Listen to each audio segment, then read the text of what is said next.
Let's get started with the breaking news. Congress Vice-President Rahul Gandhi today hit out at Prime Minister Narendra Modi for the delay in implementation of the one rank one pension during his address at the Netaji Indoor Stadium in Kolkata.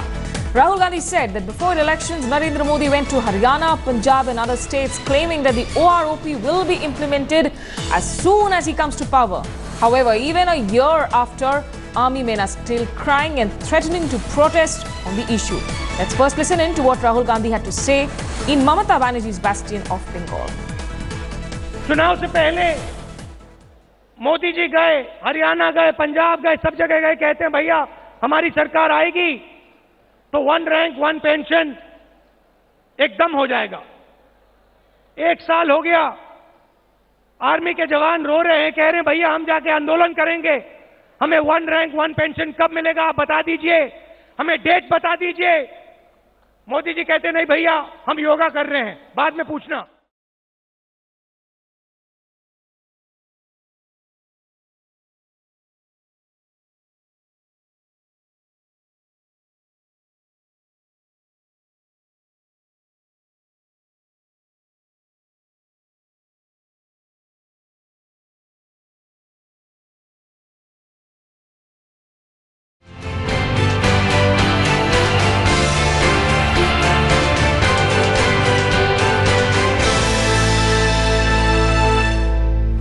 Clearly an action-packed Saturday and very interesting developments there. Even as Rahul Gandhi was taking jibes in Chief Minister Mamata Banerjee's land of West Bengal on Narendra Modi is actually meeting Mamata Banerjee in Dhaka. Yes, the talks between Prime Minister Narendra Modi and his Bangladeshi counterpart Sheikh Hasina will begin shortly. But prior to that, Modi is currently holding a one-on-one meeting with West Bengal Chief Minister Mamata Banerjee.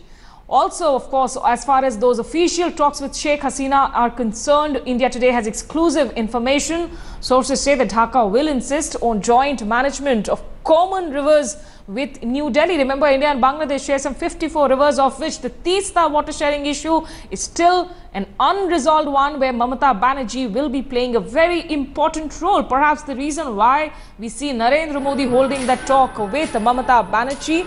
Also, New Delhi will see greater cooperation from Bangladesh against terrorism, especially in the context of the recent military ambush in Manipur.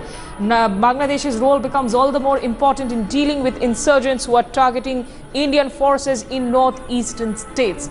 The two countries, of course, will exchange those instruments, thereby finally sealing the historic land boundary agreement, which was unanimously passed last month in both houses of parliament after 41 years of delay from the Indian government side. The pact, which had been signed under the Indira Mujib Pact of 1974, but had not been ratified by the Indian Parliament. Earlier, of course, Prime Minister Narendra Modi visited the Bongo Bandhu Memorial Museum in Dhaka at Dhanmondi, where he paid his tributes to the founding father of Bangladesh, Sheikh Mujibur Rahman. But prior to that, he visited, of course, that Jatiyo Shriti Shodha, the National War Memorial in Savar, which is around 40 kilometers from Dhaka city, where he paid homage to the martyrs of the 1971 Liberation War. Modi, who arrived in Dhaka close to 10 a.m. this morning, was given a rousing welcome at the airport itself. In a departure from protocol, Bangladeshi Prime Minister Sheikh Hasina received PM Modi at the airport and in fact even walked across the tarmac to shake hands with him just as he was deboarding from his special aircraft. Joining me on the phone line from Dhaka is Manogya Loiwal, my colleague. Manogya, are you, I wish I was a fly on the wall in this Mamata Modi talks, but are you picking up something from your sources? Is it still on? Very interesting pictures there. Well, very interesting pictures at a time when Rahul Gandhi is at his best in Bengal. Chief Minister Mamata Banerjee is in Dhaka on an international polity now, and of course the bus politics has come a long way between the two parties, and this time both the countries have come closer courtesy Prime Minister Narendra Modi and of course Chief Minister Mamata Banerjee's yes to go ahead to the ratification of the bill. But as far as this meeting is concerned, well, it was a 20-minute one-on-one meeting, a complete closed-door meeting between the two leaders who have shared a verbal war over the years, but have been extremely close to each other in past few months, where they have shared greetings and, of course, the dais also, as far as West Bengal's Prime Minister's visit is concerned. This, of course, meeting is an extremely crucial meeting before the fact that Prime Minister Narendra Modi will be meeting Prime Minister Sheikh Hasina. He's just arrived at the Prime Minister's office in Dhaka. Within minutes, the meeting is expected to begin. And what is more important is that Prime Minister has had invited Chief Minister to be on his entourage, and this is a special moment for both the countries and, of course, West Bengal too. Also, Manogya, very quickly, what are you learning now about Mamata Banerjee's schedule? Is she going to be in Dhaka for the 36 hours of visit that Narendra Modi is supposed to be there for? Well, she has reached the Prime Minister's office in Dhaka, and she will be a part of the ceremony. The ceremony go ahead to the buses between Tripura and Dhaka and Bengal. It is one of the most important steps between the government of India and the government of Bangladesh, where the two countries will be connecting to each other via road. It's going to be a 1,500-kilometer run that has now been reduced to around 500 kilometers between the two countries. Rather, between Kolkata and Tripura, it would just be a 500-kilometer run. And what makes it more important is that even it would cost lesser for the people of Bengal and Tripura traveling among each other. Besides that, this meeting between the two leaders is expected to get on board a lot of more agreements, more than 20 more agreements between the two countries that include special economic zones, coming up of new ports, and of course discussion on the railways also.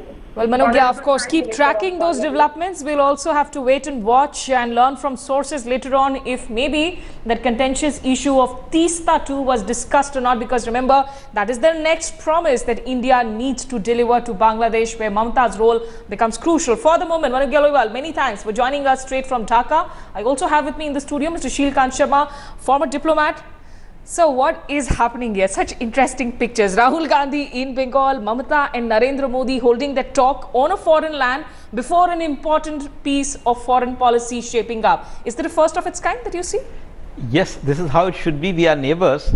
So the informality of travel should be like this, that if PM could meet the Chief Minister of West Bengal in Dhaka, that shows the kind of trust that we have. But is this also a kind of new stress on foreign policy, this entire federal stress on foreign policy, that you see that a Prime Minister is actually consulting a Chief Minister in Dhaka, where he will now be meeting with the Bangladeshi counterpart? And the Chief Minister has already met the Bangladeshi Prime Minister. Yes. So, as Prime Minister has himself said, that the federal, new federalism that he is thinking about, cooperative federalism, that requires consultations with the states and the centre at a dynamic basis. Yes. And this shows the first indication of that kind of consultations. He had already met her before when he visited West Bengal, and now he's invited her to be part of his delegation, and she will be hopefully there at the banquet, and Right, and hopefully there at the banquet, where perhaps, like last time around, in fact, there was Poddar Ilish that was served for her, but which Narendra Modi will not partake of.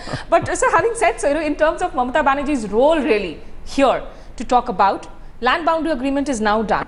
For Teesta, we have a very good water agreement in the Indo-Ganges Treaty that is in place. What is the biggest barricade really for Mamata? Is it more to do with political symbolism here, or is it a technical issue that the issue is held up? Well, the upper riparian rights for West Bengal in Teesta, I think they are somewhat in need of clarifications, because there are some doubts in the minds of West Bengal government whether this will not harm or whether it will harm the farmers in West Bengal. But as I think Govt Rizvi has said, these things can be all sorted out. There is no problem between the two which cannot be sorted out. Yes. And hopefully, if not this time, maybe later. But this Teesta and the river waters management is the track to work between India and Bangladesh. Yes, and in fact, good time. For those of you who do not know who Govt Rizvi is, he is the advisor to Sheikh Hasina on international affairs. But remember, India and Bangladesh actually have 54 common rivers, and what Dhaka is now looking at is not just about the Teesta issue, but also perhaps a joint management of rivers.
Okay, Congress Vice-President Rahul Gandhi today hit out at Prime Minister Narendra Modi for the delay in the implementation of one rank, one pension during his address at the Netaji Indoor Stadium in Kolkata. A short while from now, in fact, Rahul said that before elections, Narendra Modi went to Haryana, Punjab and other states claiming OROP will be implemented as soon as he comes to power. However, even after a year, an army men are still crying and threatening to protest on the issue. Let's first listen in to what Rahul Gandhi said in that rally. चुनाव से पहले मोदी जी गए, हरियाणा गए, पंजाब गए, सब जगह गए, कहते हैं भैया हमारी सरकार आएगी तो वन रैंक वन पेंशन एकदम हो जाएगा। एक साल हो गया, आर्मी के जवान रो रहे हैं, कह रहे हैं भैया हम जाके आंदोलन करेंगे, हमें वन रैंक वन पेंशन कब मिलेगा आप बता दीजिए, हमें डेट बता दीजिए। मोदी जी कहते नहीं भैया हम योगा कर रहे हैं, बाद में पूछना। Obviously, the aggressive avatar of Rahul Gandhi 2.0 in a way continues. I'm joined here by Mausami Singh, my colleague from Kolkata. But let me first cut across live to Sambit Patra of the BJP, who's also joining us on the phone. Sambit, a quick reaction. You know, this even as the government is trying to sort out that OROP issue and army veterans are in fact threatening to protest starting next week itself. How do you look at Rahul Gandhi's attacks on your government? Look at who is attacking. Mr. Rahul Gandhi has no moral right. The Congress has no moral right of attacking the Bharatiya Janata Party on the issue of one rank, one pension. We had seen that the one rank, one pension issue is not a one-day affair. It has been in existence since last 40 years. And the Prime Minister, Mr. Narendra Modi, was absolutely clear in stating that I have promised it and I stay committed to this cause. And in the days to come, please have some patience. I will roll out the scheme of one rank, one pension. And today when Rahul Gandhi does politics of posturing, it is quite hilarious. He is in fact taking on yoga.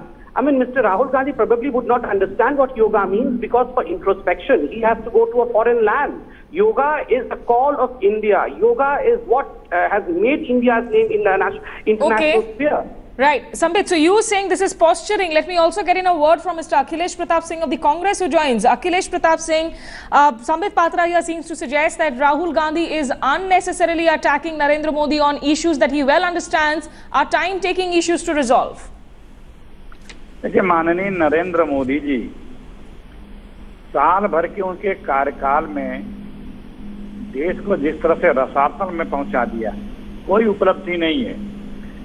तो अपने bad performance के चलते कांग्रेस और राहुल गांधी का जब नाम आता है तो बीजेपी डिप्रेशन में चली जाती है, क्योंकि जो इन्होंने इतने आश्वासन दिए थे, इतने सद्भाव दिखाए थे, वो सब नेगेटिव में जा रहे हैं। लेकिन अखिलेश जी, एक ऐसे वक्त में जब रक्षा मंत्री बातचीत कर रहे हैं सेना के लोगों से, क्या ये बहस राजनीति करने वाली बात नहीं हो जाती है? फिर राहुल गांधी भी तो समझते होंगे कि इन सब मुद्दों में वक्त लगता है सुलझने में। अरे ये नहीं समझते थे क्या माननीय मोदी जी? एक साल पहले नहीं समझते थे? एक साल बाद कह रहे हैं कि ये मुझे नहीं पता था कि मामला इतना जटिल है। एक साल पहले इनको पता नहीं था, एक साल पहले पता था, एक साल बाद पता लगा माननीय मोदी जी को प्रधानमंत्री बनने के बाद कि ये पेंशन का मामला इतना जटिल है। एक साल पहले इनको दिखता था कि 2,80,000 करोड़ रुपए ब्लैक मनी कहाँ है। सत्ता में आते हैं या मन की बात में बोलते हैं मुझे नहीं पता ब्लैक मनी कितनी है और कहाँ है।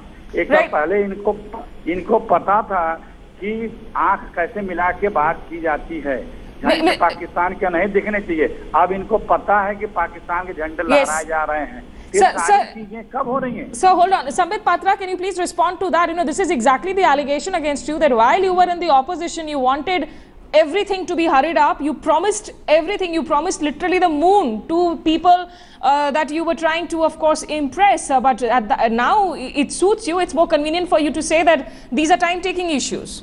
This Smita is absolutely wrong to say that we wanted things to be hurried up when we were in opposition. For God's sake, the country realizes that the Congress was in power for 60 long years. Of the 68 years, more than 65 years almost, the Congress has ruled this country. So it was not that we were in a hurry. It was a due that the people of this country deserved from the Congress, which the Congress could not fulfill. And today, if the aspirations of the people of India from Mr. Narendra Modi is large, it is only because of the fact that Congress could not meet the basic aspirations of 125 crore people of this country. And as far as the one rank, one pension is concerned. Way back in 1983, the Supreme Court had spoken about it, that pension is the right of a person. Pension is not a pittance that the government is giving. Way back in 2003, the Parliamentary Standing Committee had spoken about it. Way back in 2009, the Supreme Court had second time spoken about it, saying that there would be contempt of the court if the one rank one pension did not come up. But yet the Congress could not materialize one rank one pension, and today they are saying that why it was not done within 1 year. And I promise you, this government will complete it. The scheme would be in the tenure of this government. Well, we will. That's a promise you're making, of course, to all our, in fact, viewers, and we will take you up on that promise also. Sambit, do stay with us. For the viewers who are joining us now, let us play out the bite of Rahul Gandhi once again and listen into what was the jibe that Rahul Gandhi really took at Prime Minister Narendra Modi, who interestingly, in fact, is in Dhaka at the moment with Mamata Banerjee.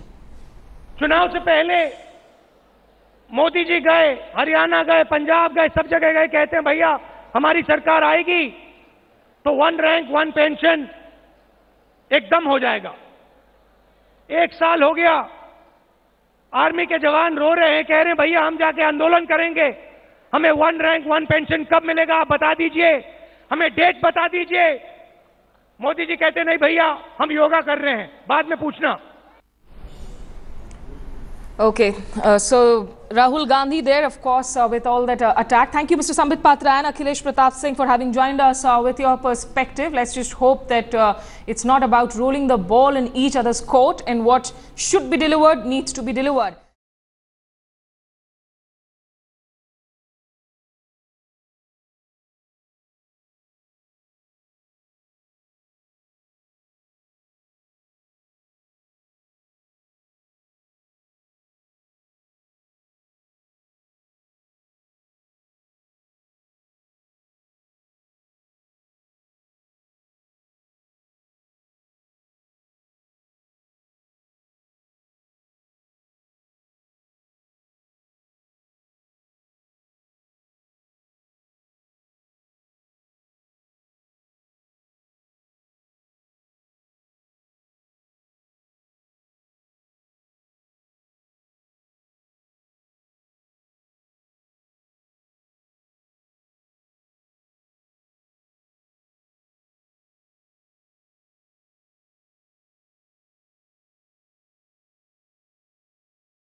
Meanwhile, let's get you some breaking news, of course, from the neighboring Bangladesh, where Prime Minister Narendra Modi and his Bangladeshi counterpart, Sheikh Hasina, are all set to shortly flag off 2 bus services. These are going to be 2 new bus services, one that will run between Kolkata, Dhaka and Agartala, and the second one between Dhaka, Shillong and Guwahati. There you can see those visuals, in fact, of those bus services being flagged off. They've already been flagged off by the 3 people on the dais. Prime Minister Narendra Modi, Sheikh Hasina, Bangladeshi Prime Minister, and West Bengal Chief Minister Mamata Banerjee, who is also present. So for this meeting in particular, for this visit, really, connectivity, trade, transit, these are key areas where the 2 governments are talking, and 2 new bus services, in fact, flagged off now under those agendas. Mr. Sheelkant Sharma, former diplomat, is also in the studio with me. So, we've already had existing rail routes and bus routes, but a lot of people seem to suggest that those routes are not really functioning properly, or those buses are not in great shape. Adding 2 new buses, is this really a demand, you think, which needed to be met, or is it more of symbolism? No, it's a demand. It's very very logical. If you look at the distance, it's 500 kilometers versus something like 1400 kilometers if you go by land route. Yes. And these things were actually working till about 65.